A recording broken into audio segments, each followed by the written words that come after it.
Good morning, folks. So, yesterday we got raid news. Our two new characters did appear in game, and Meathead released the raid requirements for the Order 66 raid, including the old characters that are going to be part of that raid. Actually, it was a pretty big data dump. We know the raid release date, we know the characters that are going to be required.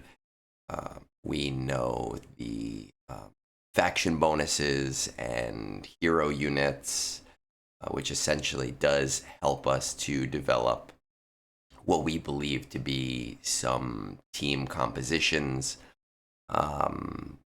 We pretty much we know what the rate is, and like we've been saying, the fact that we're going to be facing Lord Vader is probably one of the major proponents as to why we're not going to be able to use Lord Vader. We pretty much know everything at this point. We don't really know how the raid is going to interact, though I did see some data mine stuff that looked like it was enemy interactions. I try not to get too crazy into that stuff. And, well, that's what we're going to talk about today. So stay tuned.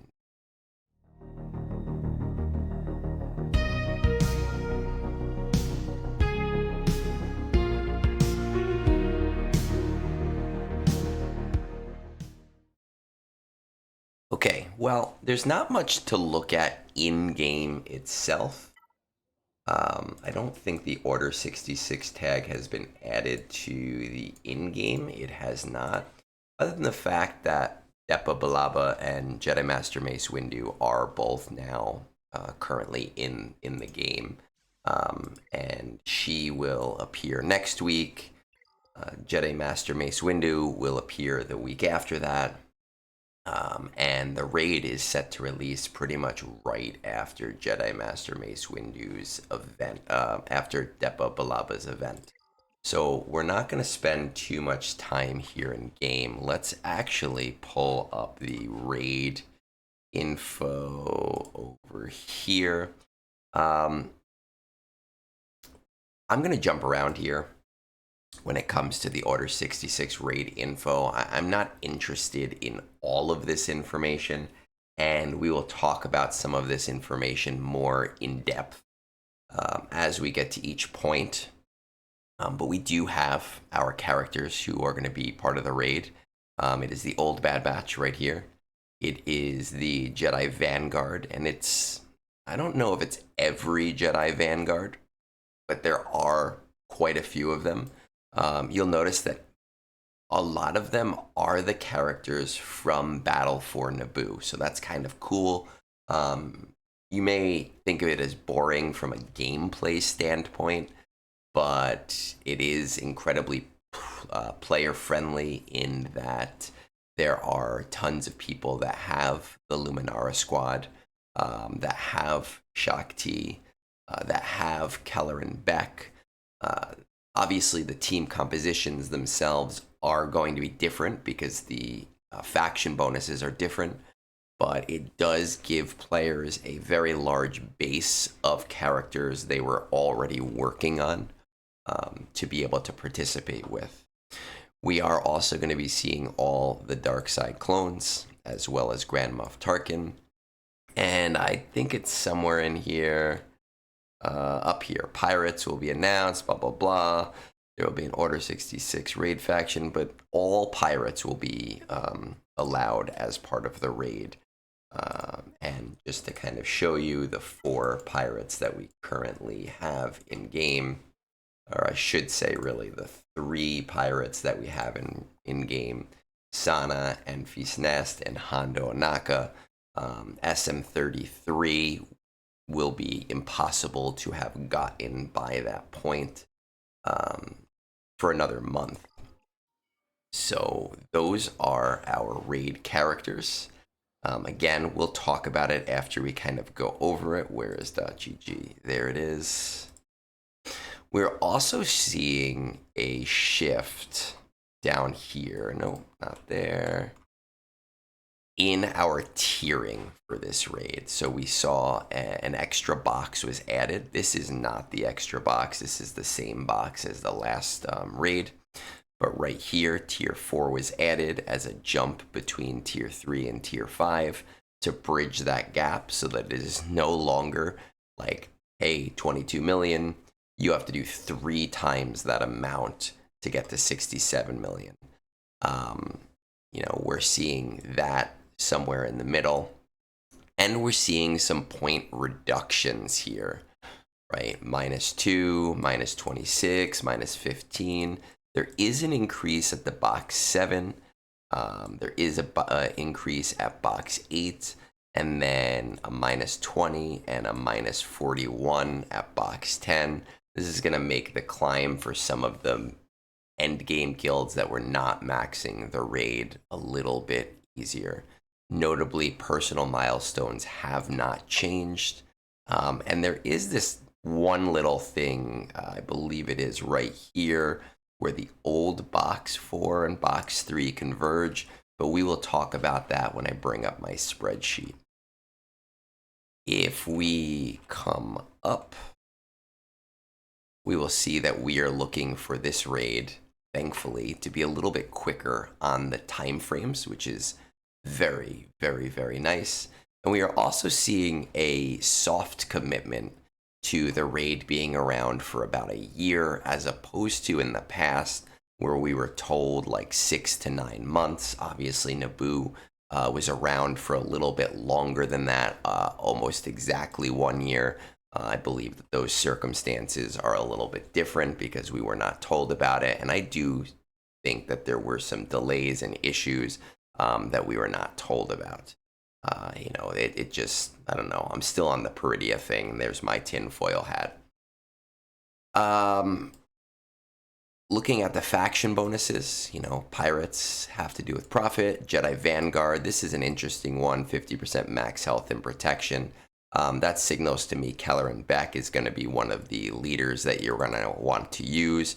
And Dark Side Clones and Bad Batch is kind of irrelevant because there's only one specific team for those characters. So whether or not the bonus is one thing or the other thing doesn't really matter.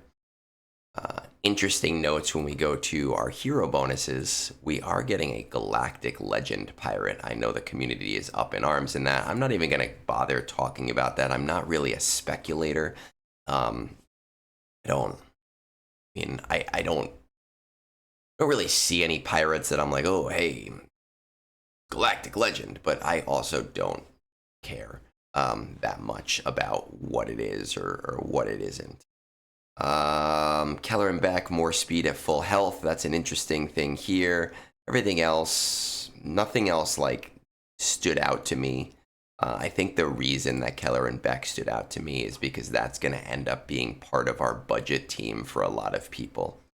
Again, we're not really looking to talk about, what the raid looks like or what you're going to do in the raid.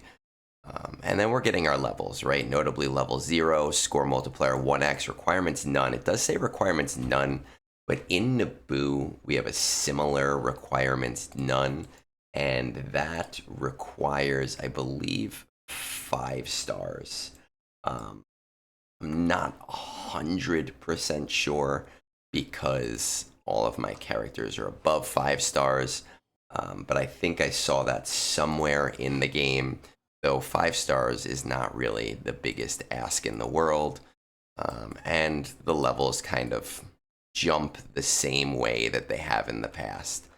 Final bit of information, which is somewhere in this post. I know it wasn't here originally.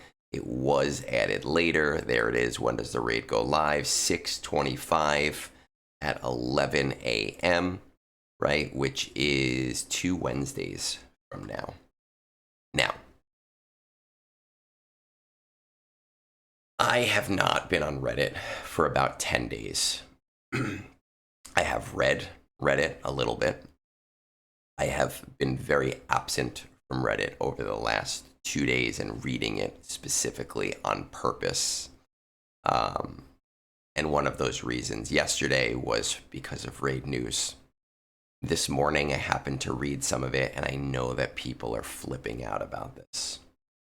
And I released a raid video, I think about a month ago, talking, about the raid and what my thoughts were and my cautious optimism, and how I made it clear that if I felt like the raid was overtly player unfriendly, I would be right there with the rest of the community, up in arms. What I will say is that this raid is not without criticism, and we will get into those criticisms. But as an overall, my initial thoughts yesterday were, what the hell? Like, this is crazy. Like, this is going to mess up so many players. And then I started to put together my raid spreadsheets. I'll show you those in a second. And I started to talk to some of the other creators that I talk to often. Fat Phil, was talking with Kate yesterday, Kate Gaming. Was talking with Avant Docs, who was part of the Three Scoundrels and just recently started doing his own streaming. Logan, part of the Three Scoundrels. Bones, who he hates everything, so it doesn't matter. I was talking to these guys yesterday, and I kind of came to the conclusion after looking at my raid sheets. And I've actually completely flipped. I don't think that the raid is perfect. I do believe that there are criticisms we'll talk about, but overall, I am largely positive on the raid news that we have gotten. And I do think it is majorly player friendly. And I know Phil was on with Ali last night. I didn't get to watch it. But before he went live, he and I were talking, and I believe he agrees with me with a lot of the points I've made, which means the world is colliding when, Phil and I agree, because that never happens ever. Let's just pull up my spreadsheet and talk about it. So first of all, this sheet is not done. You may remember a very similar sheet from Battle for Naboo that I put out about a year ago. I just copy and pasted that and then made some changes. So there are a few sheets on here that are not ready, right? This Zeta sheet, it's not ready. I've put in my proposed team names. Snakes in a Temple, Tar Clones, Target Practice Boogaloo, Pirates 2005, Timu Jedi, Shien Jedi, and then the dunce cap is, your loser characters. But I haven't added those Zetas in yet, and I can't give them a priority because we haven't seen those interactions. I haven't completed my box goal sheets, right? So my box goal sheets, I've kind of put in some targets to kind of show you that it's not as bad as it looks. I've talked about some early game expected teams based on just what we're seeing. This is something that will be updated pretty considerably over the next month. But I wanted to get the raw stuff out. Right now, first of all, criticism number one. There is an issue here with Box 3 where you required 22 million guild points and MK3 of 1,500, which is now roughly the same at 20 million guild points, but 250 less MK3. I don't actually think that MK3 is a big deal, but I do believe that if it's not a big deal, why was it changed, right? I understand that a 28 million box was added, which is only about 6 million above where the box used to be. But if it's not a big deal, why are we changing this at all, right? It, to me, doesn't make a lot of sense. Instead, we could have kept this at 1,500. We could have put a 1,750 box here, and then a 2000 box, and effectively not really changed anything at all for the early game players. I do think that this is a negative change. I do think that people should be talking about this. I do think that if creators at the top end are not pointing this out, it's because they're out of touch with the early game. So I really hope that everybody gets on board and says, hey, wait a second. And I really hope that that change is fixed for players at that level of the game. With that said, I do like that we have reduced some of these point caps towards the top to make this jump, which used to be 265 to 416, was ridiculous, right? I notice my averages here are a little bit off because they are not. That must have to do with, let's just fix that really quick. Divided by B6 equals B5. This has to do with me making a change this morning. There we go. Boom. Excellent. Fixed. And I think this one is already fixed, right? 7, 8, 9, 10. Okay, perfect.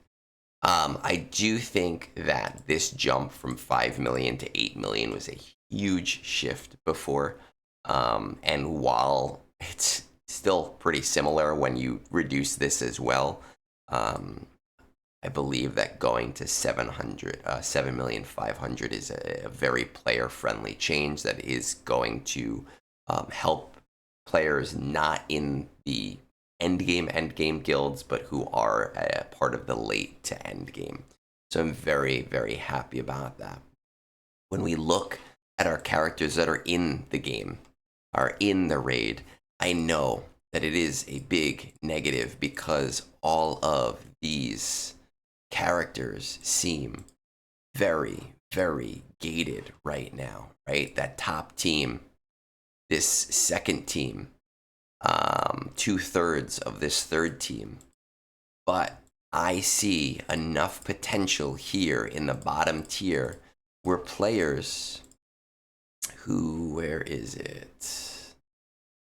Players can get pretty much up to the 6th box with just one R5 team, right? And because of Battle for Naboo, we are going to see that being a lot easier than ever for any guild that was already doing Battle for Naboo.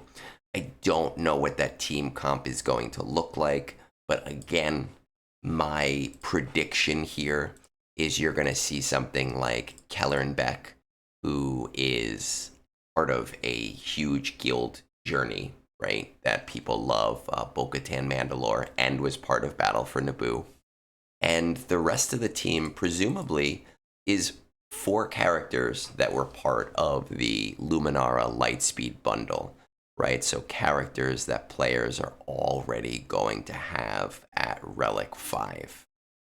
For players in the end game, there is probably going to be a minor shift to that team by adding Jocasta Nu if you don't have Mace Windu, which will make things easier. But that is to say that players will have a built-in, ready-to-go Relic 5 team. The other thing that I want people to consider is that that first box, difficulty 0, again, I'm not sure if it's any star or 5-star. It does not require considerable push into any one team, especially with era battles. So something like clones and era battles, right up here, you may not have finished this team, but we have now, or at the time of the raid, we'll have 10 runs of that event, and you will, for the most part, have these characters at 5 stars, which is, especially if you have Tarkin, who is a galactic legend requirement, pretty easy to hit 300,000 on that first tier, right? You're rocking a Relic 7 Tarkin and a bunch of 5-star clones. That's 300,000 right there. Presumably, obviously, I will admit and acquiesce to that. Bad Batch as a team, I released my raid guidance 3 months ago, telling people that if you are free to play, the smart play was to farm these. And if you listened to me, your Omega should be relicked already. Your Batcher should be very close to relics already. Your Hunter should be relicked already. Mine's actually not, because I do my Cantina farms differently, but your Hunter should be relicked already or very close to relics. Your Crosshair and your Wrecker should be at high 5 stars to 6 stars. On top of which, we will be getting a bonus drop this weekend. Oh, where is it? Oh, I just got out of it. This is one of those things, right? Where I open. And I got out of the tab. Silly me. Reopen, close tab. Nope, not there. Well, we are getting a bonus drop this weekend starting tomorrow for all 5 of those characters for the weekend, which is going to give you a little bit of a push to be able to finish these guys or get these guys close to finished. But again, we're just talking about getting them to 5 stars to be able to do that first tier. And if you have 1 or 2 of those characters at relics, you will be in a position to easily max that bottom tier. The pirates, I don't know what to expect with these 3 pirates at the start of the raid. This is one of my criticisms. I don't care that Pirates faction is not done. I don't care that they're adding more characters as the raid goes on. I am a little annoyed that there isn't at least one full pirate team, even if it wasn't, there's no leader, and there is, because Sanastaros has a leader ability. That leader ability, I do not believe is going to do us any good. Let's see, Sana's leader ability, Rebel allies, Rebel, yeah. Leader ability isn't going to really do us much good. But even if there was no leader ability at all, it is a little bit annoying that there isn't a full team available. I understand that criticism. Hondo is a Dr. Aphra requirement at R5. Sanastaros is, who is she a requirement for? I don't even remember. You would think I would remember these things. Sanastaros is she also? I don't even know. Man, it's been a long time. Going to the journey guide. Is a requirement for somebody. Where is it? Not you, not you. Where is Aphra? Yes, she is also an Aphra requirement. I can't believe I wasted a minute on that. Those are 2 Aphra requirements at R5.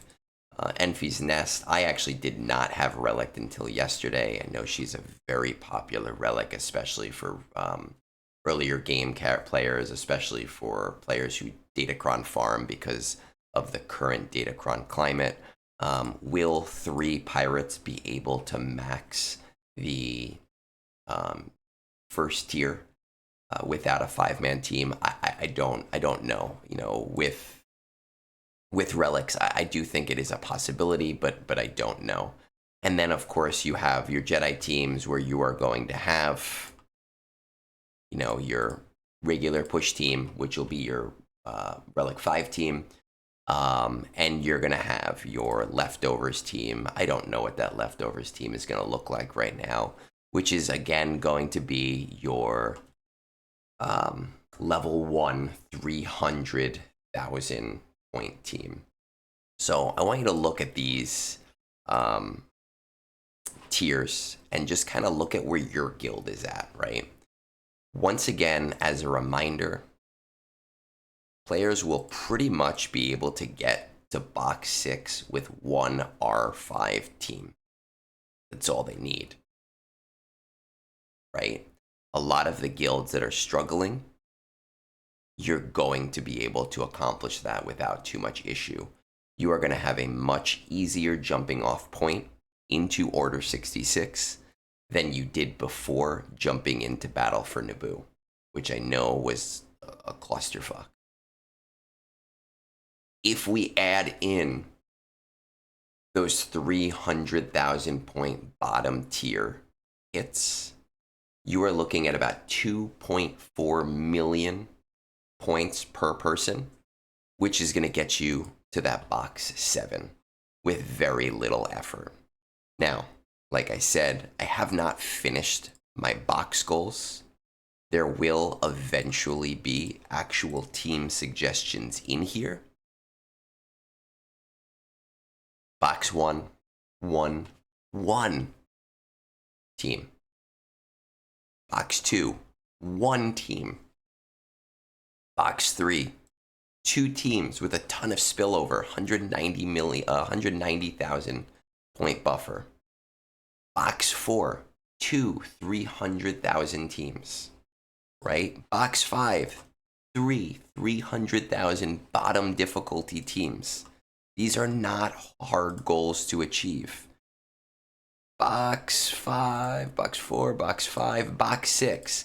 This is where we have that 1.2 million team, and the majority of this is spillover, right? With a small amount, you can throw a bunch of random teams together for that. It's not a difficult issue. My other criticism here, however, is that because of the way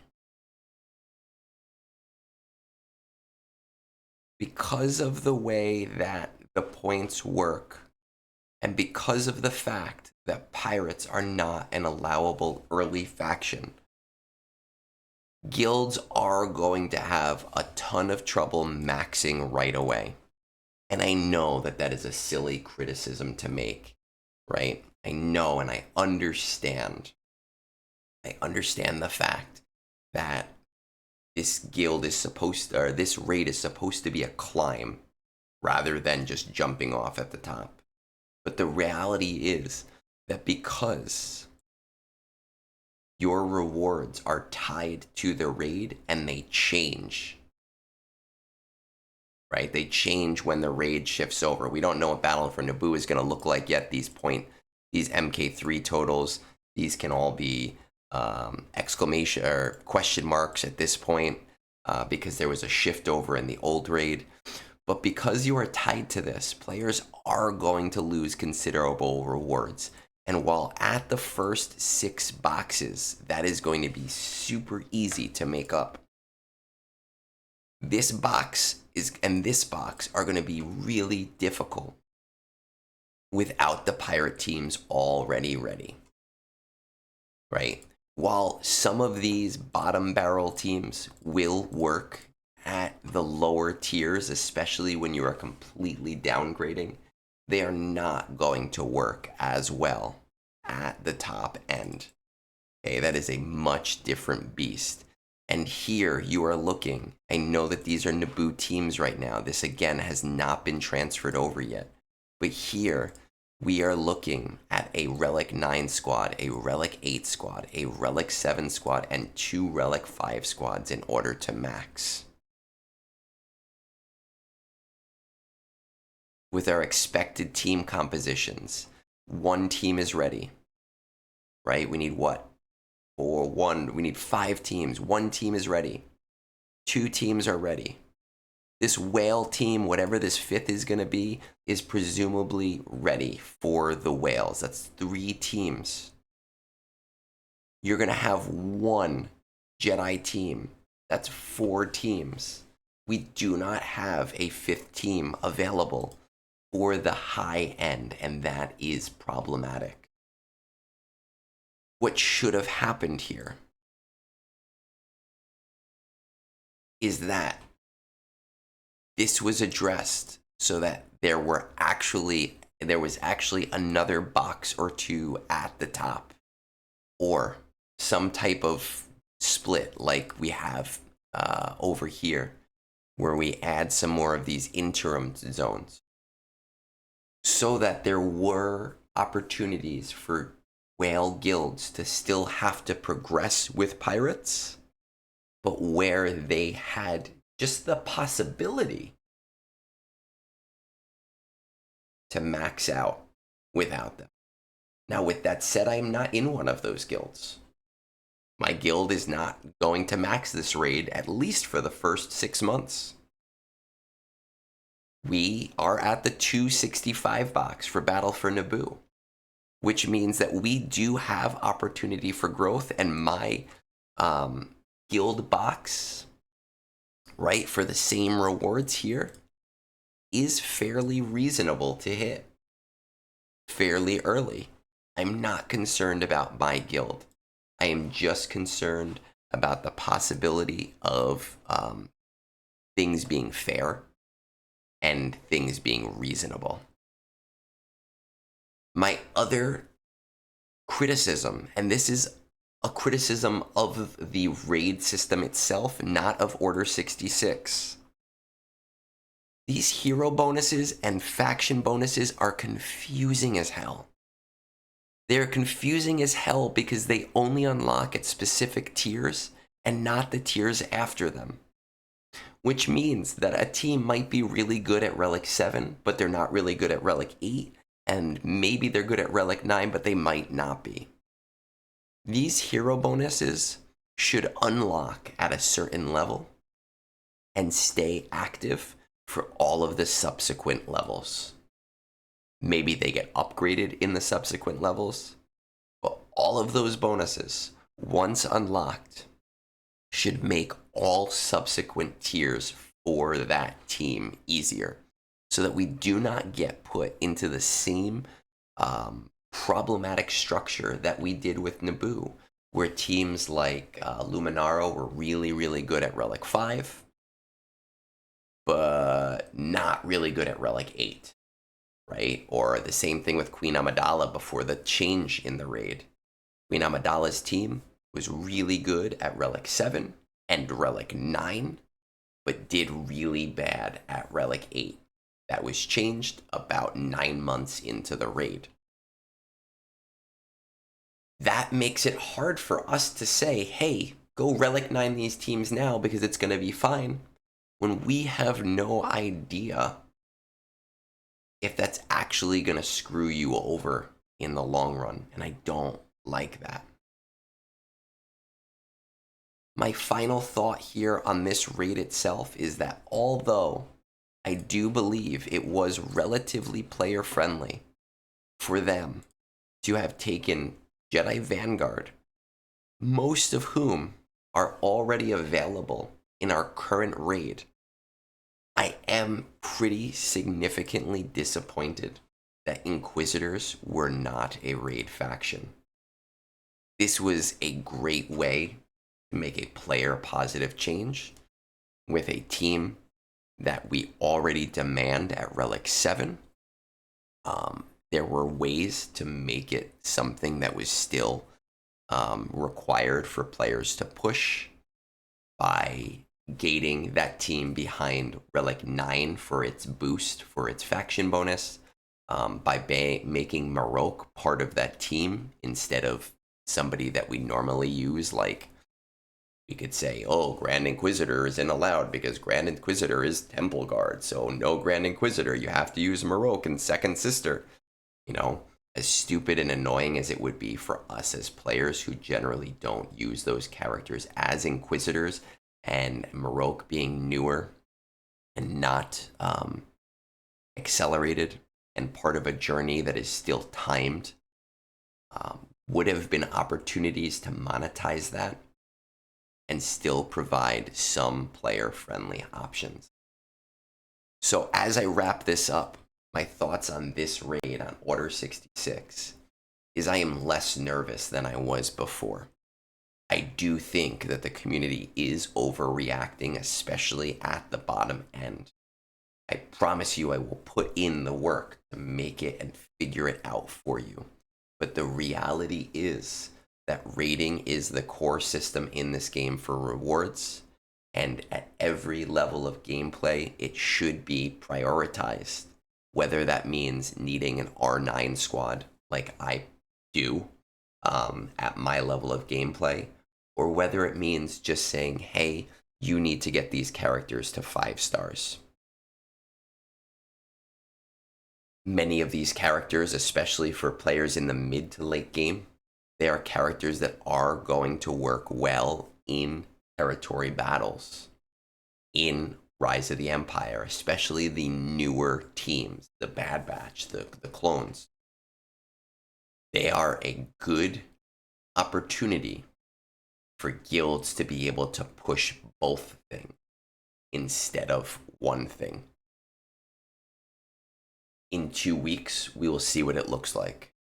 In 2 weeks, I will once again do my best to try to liaise with the raid server and get a more robust picture of what to expect from this raid.